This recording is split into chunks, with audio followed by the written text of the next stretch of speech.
Hello friend, आप सभी का स्वागत है विदित स्टडी पॉइंट चैनल में। आज के इस वीडियो में यूपी वेट एंट्रेंस एग्जाम 2026 के लिए जीके का प्रैक्टिस सेट करने वाले हैं। तो वीडियो को शुरू से लेकर अंत तक देखिएगा। चैनल पर नए चैनल को सब्सक्राइब कर लीजिएगा।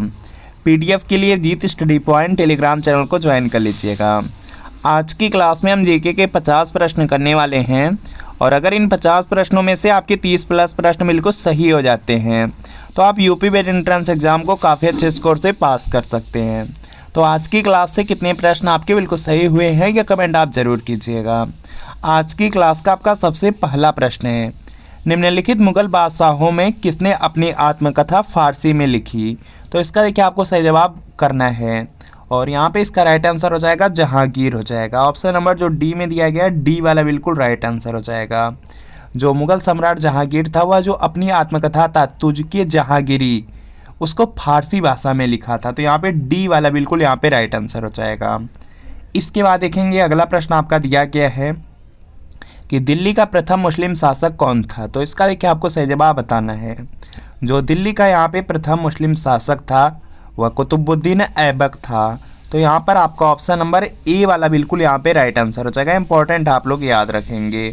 और यहाँ पे जो कुतुबुद्दीन ऐबक था वही यहाँ पे गुलाम वंश की स्थापना किया था। इस भी पॉइंट को आपको याद रखना है। इसके बाद देखेंगे नेक्स्ट प्रश्न आपका दिया गया है सदिश राशि है। तो इसका देखिए आपको सही जवाब करना है। तो यहाँ पे इसका राइट आंसर हो जाएगा बल हो जाएगा। ऑप्शन नंबर यहाँ पे जो सी में दिया गया सी वाला बिल्कुल राइट आंसर है। वह भौतिक राशि जिसमें परिमाण के साथ साथ दिशा भी रहती है वह आपका यहाँ पे सदिश राशि कहलाती है। यह पॉइंट आप लोग याद रखेंगे। जैसे आपका यहाँ पर देखेंगे बल दिया गया, वेग होता है, विस्थापन होता है, त्वरण, ये सब आपकी सदिश राशि हैं। और जो अदिश राशि होता है उसमें केवल परिमाण रहता है, दिशा नहीं रहती है। अदिश में जैसे आपका हो गया विद्युत धारा, ताप, दाब, द्रव्यमान, चाल, आयतन, कार्य, समय, ऊर्जा, ये सब आते हैं। यह पॉइंट आप लोग याद रखेंगे। अगला प्रश्न आपके सामने है यहाँ पे कि आइंस्टीन को नोबेल पुरस्कार मिला था। तो इसका देखिए आपको सही जवाब करना है। तो यहाँ पे इसका राइट आंसर होगा प्रकाश विद्युत प्रभाव की व्याख्या करने के लिए मिला था। तो यहाँ पर आपका ऑप्शन नंबर ई वाला बिल्कुल राइट आंसर हो जाएगा। इंपॉर्टेंट है, आप लोग याद रखेंगे। इसके बाद देखेंगे नेक्स्ट प्रश्न आपका दिया गया है और आइंस्टीन ने ही यहाँ पे जो यहाँ पे सापेक्षिकता का सिद्धांत है, थ्योरी ऑफ रिलेटिविटी है, इन्होंने ही दिया था E बराबर mc²। तो यह पॉइंट आपको याद रखना है। इसके बाद देखेंगे नेक्स्ट प्रश्न आपका दिया गया है कि भारतीय संविधान में राज्य के नीति निर्देशक तत्वों की संकल्पना किस देश के संविधान पर आधारित है? तो इसका देखिए आपको सही जवाब करना है और यहाँ पे इसका राइट आंसर हो जाएगा आयरलैंड के संविधान से। जो राज्य के नीति निर्देशक सिद्धांत हैं वह आयरलैंड के संविधान से लिया गया है। तो बी वाला राइट आंसर होगा। और इस तरह का प्रश्न बीएड में बिल्कुल फिक्स पूछा जाएगा। जैसे बहुत सारे प्रश्न हैं, जैसे आपसे पूछा जा सकता है कि मौलिक अधिकार कहाँ से लिया गया है?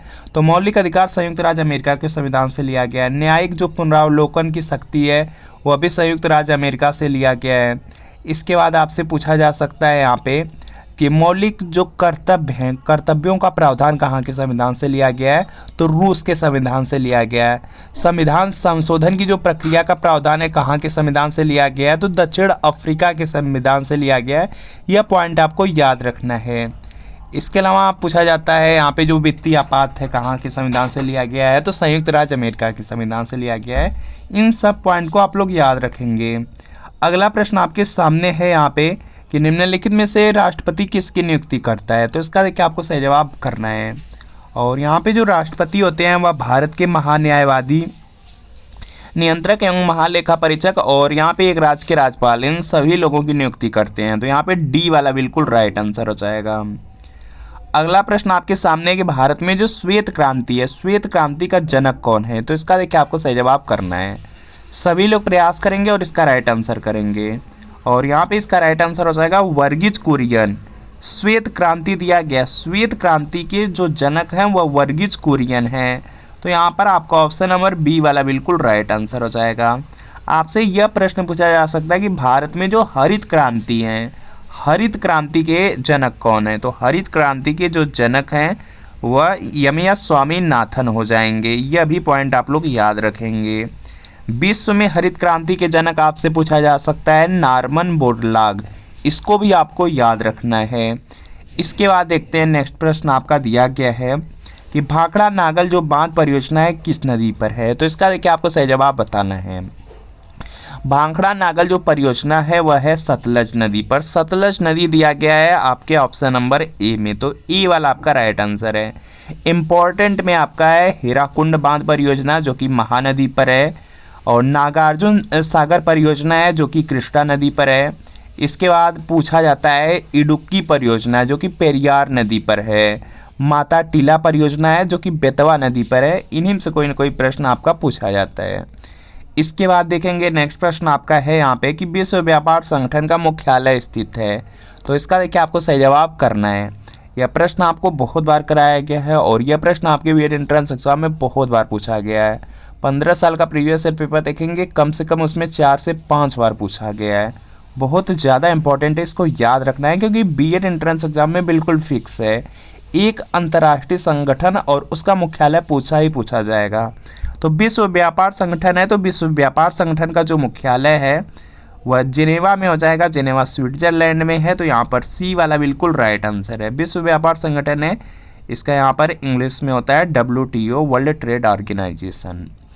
और बिल्कुल इसी तरीके से WHO है जिसका फुल फॉर्म होता है वर्ल्ड हेल्थ ऑर्गेनाइजेशन, विश्व स्वास्थ्य संगठन, जिसका मुख्यालय भी जेनेवा में है। यह भी पॉइंट आप याद रखेंगे, इम्पोर्टेंट है, और जेनेवा स्विट्जरलैंड में है, ये पॉइंट आपको याद रखना है।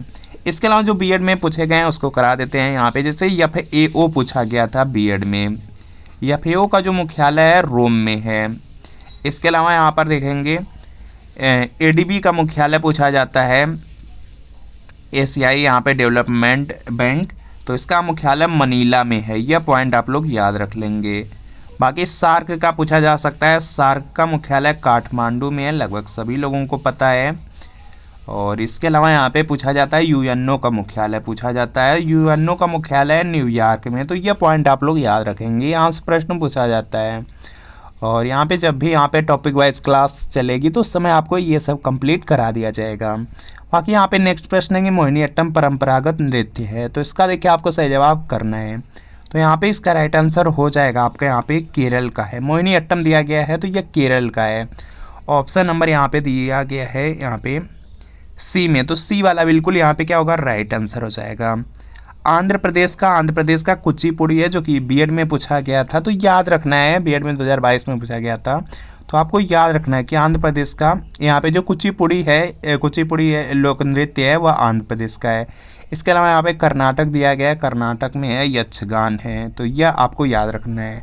यहाँ पे याद रखना है कुचिपुड़ी, यहाँ पे कुचिपुड़ी आपको याद रखना है। बाकी यहाँ पे कर्नाटक यक्षगान याद रखना है।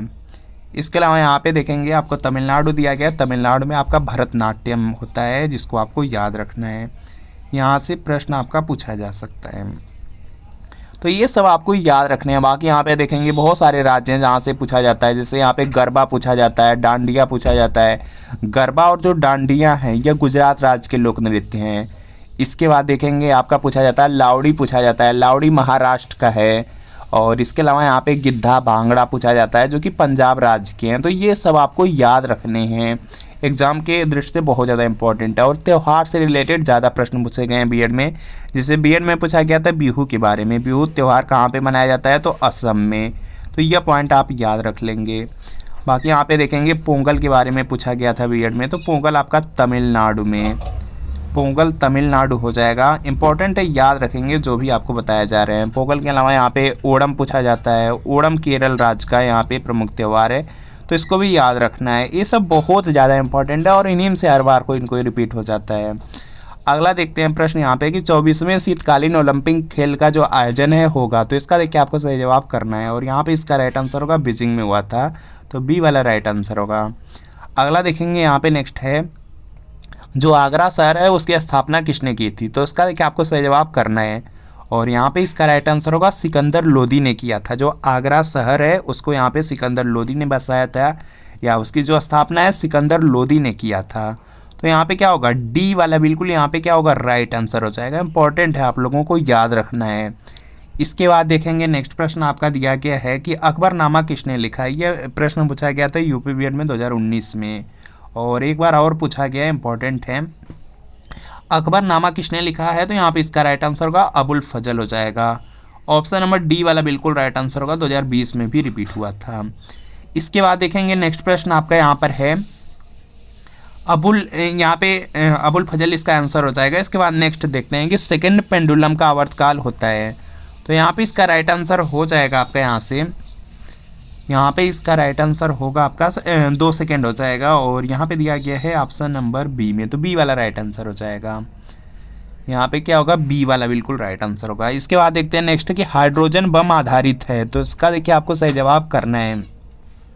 देखिए जो हाइड्रोजन बम होता है वह नाभिकीय संलयन पर आधारित होता है, तो यहाँ पर आपका ऑप्शन नंबर ए वाला राइट आंसर होगा। इम्पॉर्टेंट है, आप लोगों को याद रखना है। इसके बाद देखेंगे नेक्स्ट प्रश्न आपका है यहाँ पर देखेंगे जो हाइड्रोजन बम होता है वह देखेंगे नाभिकीय संलयन पर आधारित है, और यहीं पर होता है एक परमाणु बम होता है। जो परमाणु बम रहता है वह आपका यहाँ पे नाभिकीय विखंडन पर आधारित होता है। यह पॉइंट आप याद रखेंगे, यहाँ से प्रश्न पूछा जा सकता है। अगला है कि मौलिक अधिकारों के अंतर्गत कौन सा अनुच्छेद बच्चों के शोषण से संबंधित है, तो इसका देखिए आपको सही जवाब बताना है।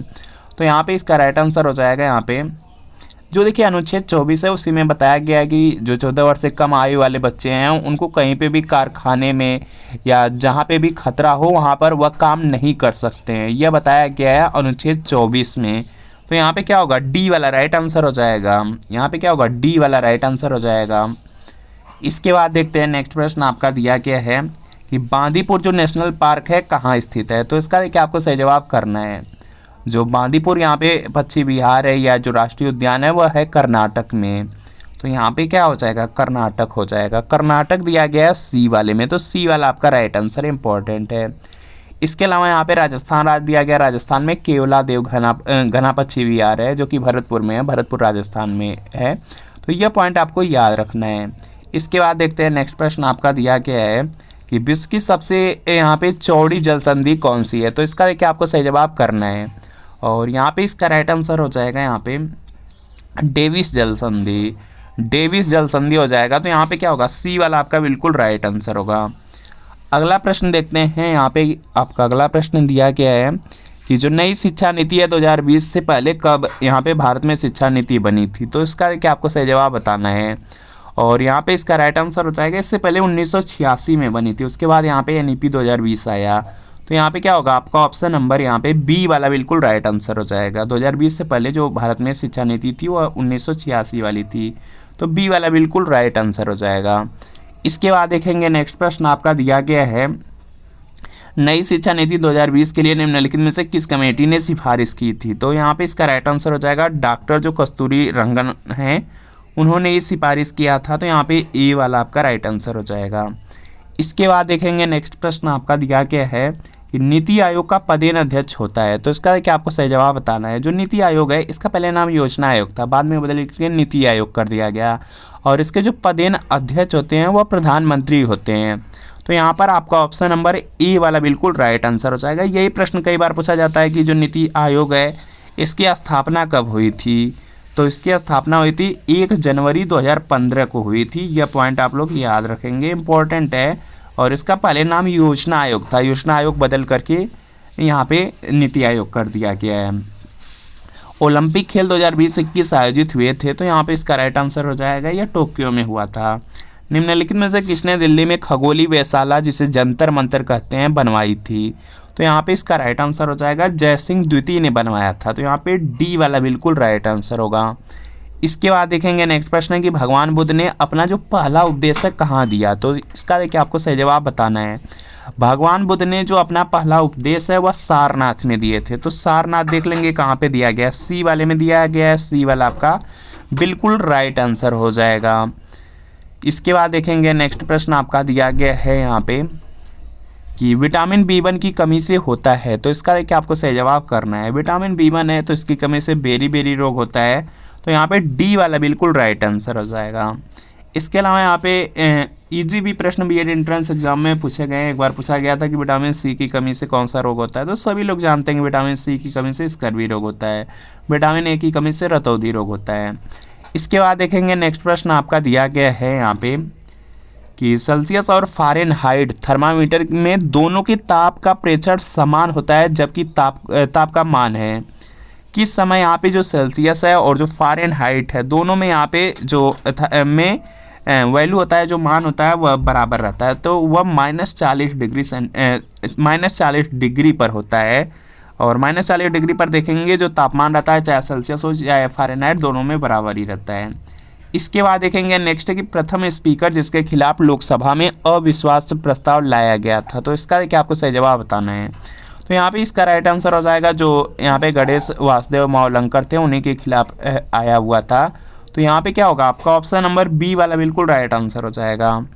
तो यहाँ पे बी वाला बिल्कुल राइट आंसर हो जाएगा। और यह यहाँ पे प्रथम लोकसभा अध्यक्ष भी थे, तो यह भी पॉइंट आपको याद रखना है।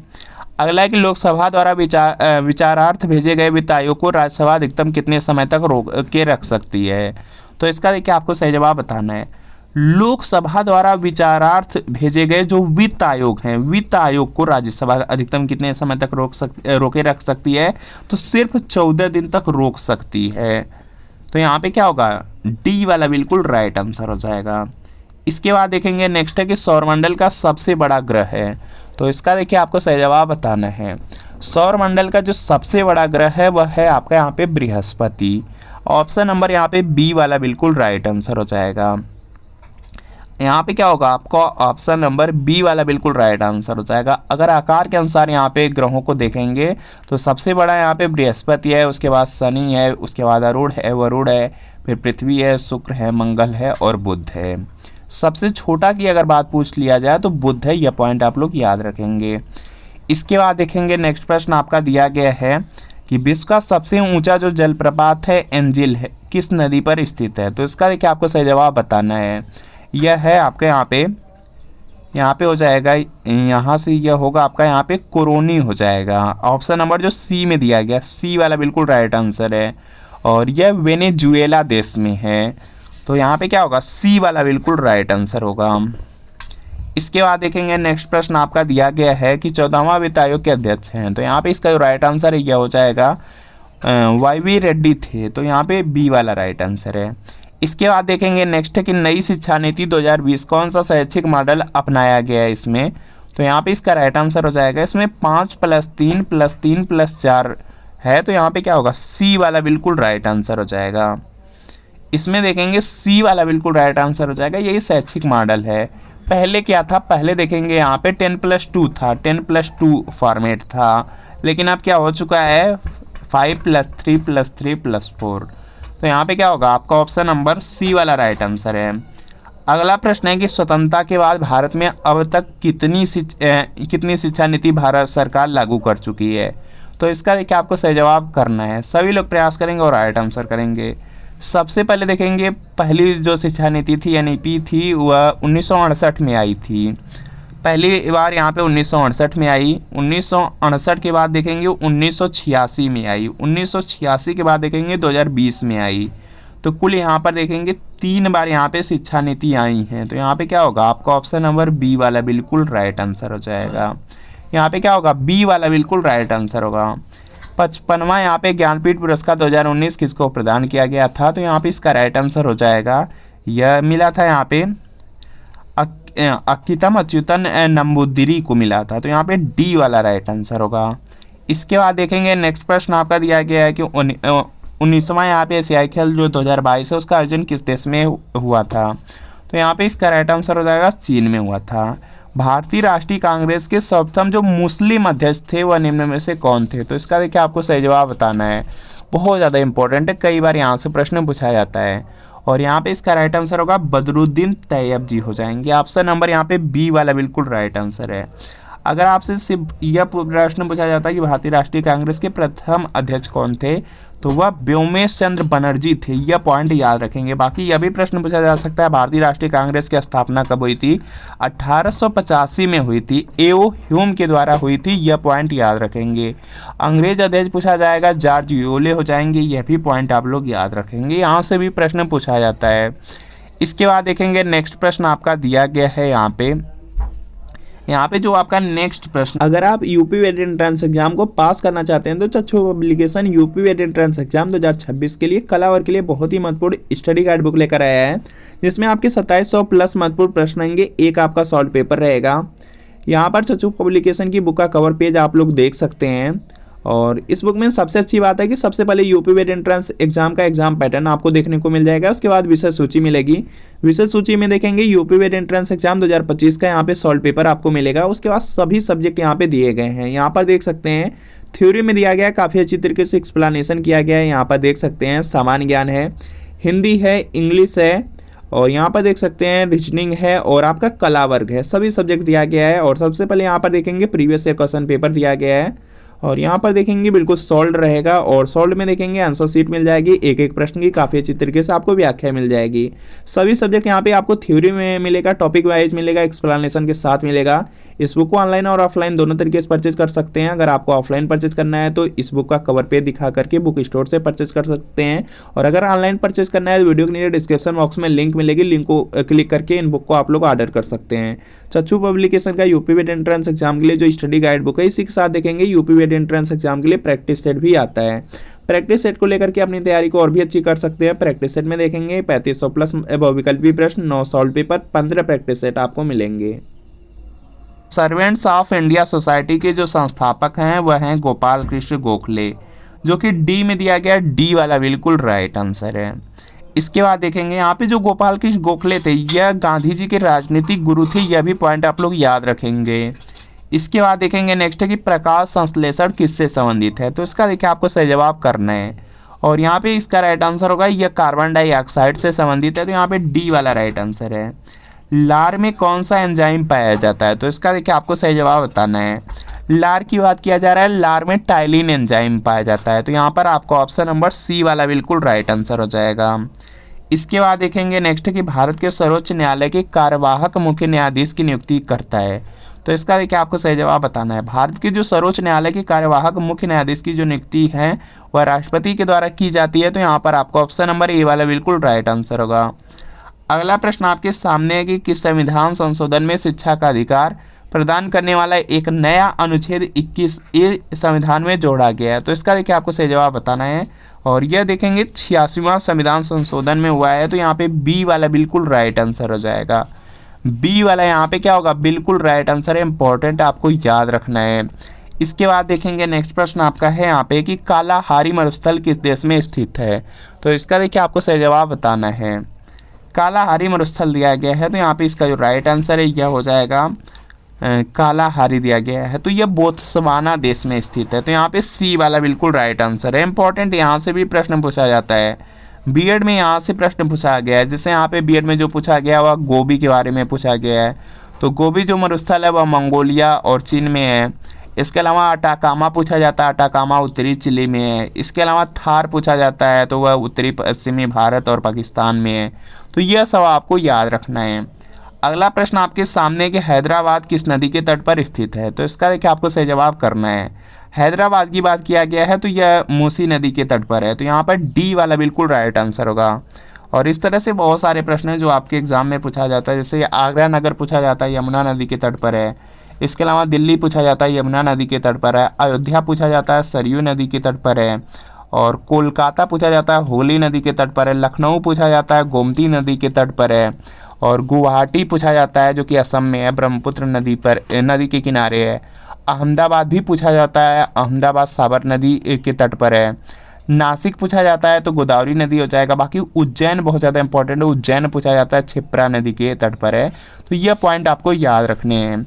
इसके बाद देखेंगे नेक्स्ट है कि अंतर्राष्ट्रीय मातृभाषा दिवस मनाया जाता है, तो इसका देखिए आपको सही जवाब करना है। और यहाँ पे इसका राइट आंसर होगा जो अंतर्राष्ट्रीय मातृभाषा दिवस है 21 फरवरी को मनाया जाता है, तो यहाँ पर आपको ऑप्शन नंबर ए वाला बिल्कुल राइट आंसर है। बहुत ज़्यादा इंपॉर्टेंट आप लोगों को याद रखना है। जो इंपॉर्टेंट है वह आपको देखेंगे यहाँ पे बता दिया जा रहा है। जैसे राष्ट्रीय युवा दिवस पूछा जाता है 12 जनवरी को है। इसके बाद देखेंगे विश्व जल दिवस पूछा जाता है जो बीएड में पूछा गया है 22 मार्च को। विश्व स्वास्थ्य दिवस बीएड में पूछा गया है 7 अप्रैल को मनाया जाता है। विश्व पर्यावरण दिवस बीएड में पूछा गया है 5 जून को मनाया जाता है। विश्व जनसंख्या दिवस है 11 जुलाई को मनाया जाता है। यह सब बीएड में पूछे गए हैं। इसके बाद देखेंगे नेक्स्ट प्रश्न आपका है कि 22वां जो फीफा फुटबॉल विश्व कप 2022 का आयोजन किस देश में हुआ था। तो यहाँ पे इसका जो राइट आंसर है यह होगा कतर में हुआ था। उत्तर प्रदेश को कितने सस्य जलवायु क्षेत्रों में विभाजित किया गया है। तो यहाँ पे इसका राइट आंसर हो जाएगा 9 हो जाएंगे। ऑप्शन नंबर यहाँ पर देखेंगे आप लोग बी वाला बिल्कुल यहाँ पे राइट आंसर हो जाएगा। इसके बाद देखेंगे नेक्स्ट प्रश्न आपका दिया गया है कि अखिल भारतीय कांग्रेस की जो प्रथम महिला अध्यक्ष कौन थी। तो इसका देखिए आपको सही जवाब करना है और यहाँ पे इसका राइट आंसर होगा Shrimati Annie Besant. Option number A वाला राइट आंसर होगा। अगला प्रश्न यहाँ पे है कि हल्दी घाटी का युद्ध कब लड़ा गया है और यह भी प्रश्न बीएड में पूछा गया है। तो यहाँ पे इसका राइट आंसर होगा 1576 ईस्वी में लड़ा गया था। तो यहाँ पर आपका ऑप्शन नंबर ए वाला बिल्कुल यहाँ पे राइट आंसर हो जाएगा। हल्दी घाटी का जो युद्ध है 1576 ईस्वी में। बहुत सारे प्रश्न पूछे जाते हैं जैसे पानीपत का युद्ध पूछा जाता है। पानीपत का पहला युद्ध हुआ था 1526 में। यहाँ पे पानीपत का इंपॉर्टेंट है। पानीपत का जो पहला युद्ध है यह हुआ था 1526 में, दूसरा हुआ था 1556 में और तीसरा हुआ था 1761 में। यह पॉइंट आपको याद रखना है। इसके अलावा तराइन का पूछा जाता है।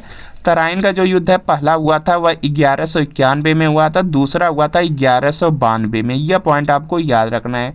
इसके अलावा यहाँ पर देखेंगे खानवा का युद्ध है जो कि 1527 में, चंदेरी का युद्ध है 1528 में, घाघरा का युद्ध है 1529 ईस्वी में। यह सब आपको याद रखना है। सूर्य की ऊर्जा उत्पन्न होती है। तो इसका देखिए आपको सही जवाब करना है और यहाँ पे इसका राइट आंसर हो जाएगा सूर्य की जो ऊर्जा होती है वह नाभ की सनलाइन के द्वारा उत्पन्न होती है। तो सी वाला बिल्कुल यहाँ पे राइट आंसर होगा। इसके बाद देखेंगे नेक्स्ट प्रश्न है कि नाथुला दर्रा किस राज्य में स्थित है। तो इसका देखिए आपको सही जवाब बताना है। नाथुला दर्रा की बात किया गया है तो यह सिक्किम में है और जो लेपला दर्रा है वह भी सिक्किम में है। तो यहाँ पे क्या होगा आपका ऑप्शन नंबर डी वाला बिल्कुल राइट आंसर हो जाएगा। दर्रा से भी रिलेटेड प्रश्न पूछा जा सकता है इंपॉर्टेंट में। जैसे आपका यहाँ पर हो जाता है, जैसे आपका यहाँ पर देखेंगे लिपू लेक हो गया, माना दर्रा हो गया, नीति दर्रा हो गया, यह सब उत्तराखंड में है। यह आपको याद रखना है। बाकी यहाँ पे सिपकिला दर्रा पूछा जाता है, रोहतांग बड़ा लाचा पूछा जाता है, हिमाचल प्रदेश हो जाएगा।